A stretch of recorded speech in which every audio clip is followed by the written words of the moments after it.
ماحول کا بدلنا ہے، منکر کو ختم کرنا. من رأى منکم منکرا فلیغیرہ بیدہ، کہ اپنے ہاتھ سے بدل دے، کہ اس کو بازار کے ماحول سے اٹھا کر مسجد ماحول میں لے آوے. اور دوسرا درجہ یہ ہے کہ اس کو زبان سے بدلے، کہ سمجھا کر عمل کے ماحول میں لے آوے. یہ ہے تغییر. کیا ہے؟ تغییر. ماحول کو بدلنا، ماحول کو بدلنا. جی ہاں، بیمار کے ماحول کو بدلا جاتا ہے گھر کے ماحول سے کہاں؟ اسپتال کے ماحول میں. جی ہاں، یہ ماحول کی تبدیلی ہے کہ نہیں علاج کہاں ہوگا؟ اسپتال نہیں ہوگا، گھر میں نہیں ہوگا. کہ علاج تو اسپتال میں ہوگا، گھر میں نہیں ہوگا.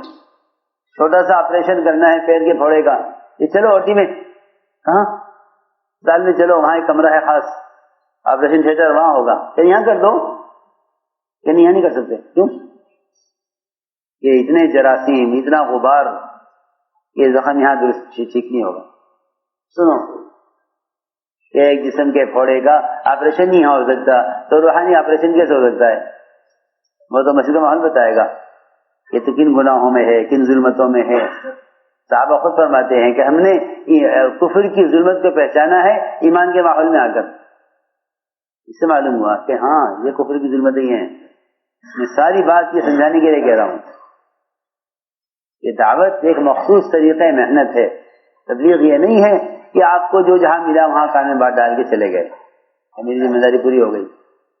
نہیں، یہ تربیت اور ہدایت سب کی ایک محنت ہے، اور اس کے اصول اور اس کے طریقے اس کی جگہ متعین ہے.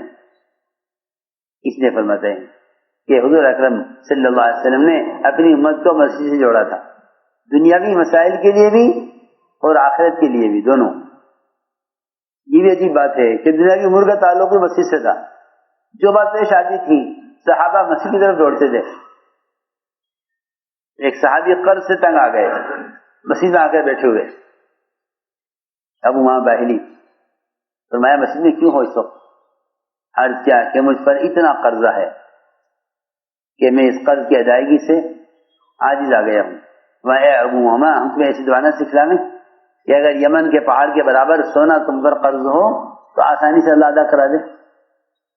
بارشیں رکوانے کے لیے، بارشیں برسانے کے لیے صحابہ ایسے آتے تھے مسجد کی طرف جیسے کیا اپنے گھر کی ٹوٹی بند کرو گے جو بارش بند کراویں، اور کیا تم گھر کی ٹوٹی کھولو گے جو بارش کرواویں.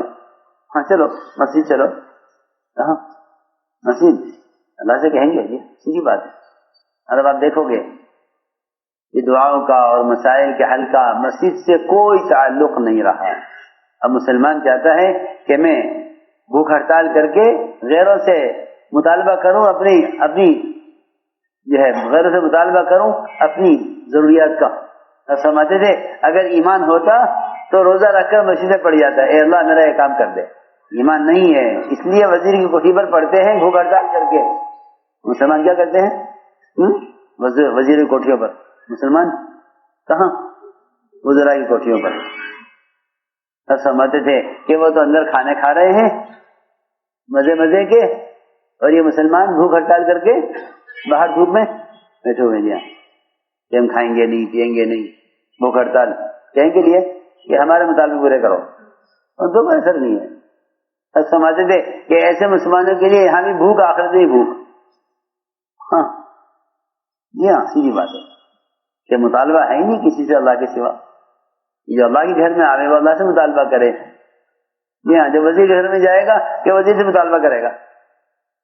تو سمجھتے کہ ایمان نہیں ہے، اس لیے بھوک ہڑتال کر کے وزیر کی کوٹھی پہ دھرنا دیں. اگر ایمان ہوتا تو روزہ رکھ کر کہاں پڑھتے؟ آ کر مسجد میں. اللہ میں تیرے گھر میں پڑا ہوا ہوں، تو میرا کام کر دے. تو صحابی نے آ کر کہا دروازے پر سامنے کے مسجد نبوی میں سامنے کے دروازے پر کہ بارشیں بند ہو گئی ہیں، جانور ہلاک ہو رہے ہیں، کھیتیاں سوکھ گئی ہیں. ابھی آپ نے ہاتھ نیچے نہیں کیے تھے دعا سے کہ بارش شروع ہو گئی. ایک ہفتے تک سورج نظر نہیں آیا، ایک ہفتہ بارش ہوئی، ضرورت پوری ہو گئی اور صحابی دروازے پر آئے کہ بارش بند کرائیے. بارش بند کرا دیجیے. اور صحابہ فرماتے ہیں کہ ہم نکلے مسجد سے دھوپ میں چل رہے تھے. سمجھتے تھے کہ اللہ کی ذات عالی سے براہ راست فائدے اٹھانے کے لیے راستہ یہ دیا گیا تھا، اللہ کی ذات سے براہ راست فائدے اٹھاؤ. کہ اس امت کو مسجد جوڑا گیا تھا اللہ کی ذات سے براہ راست فائدے اٹھانے کے لیے.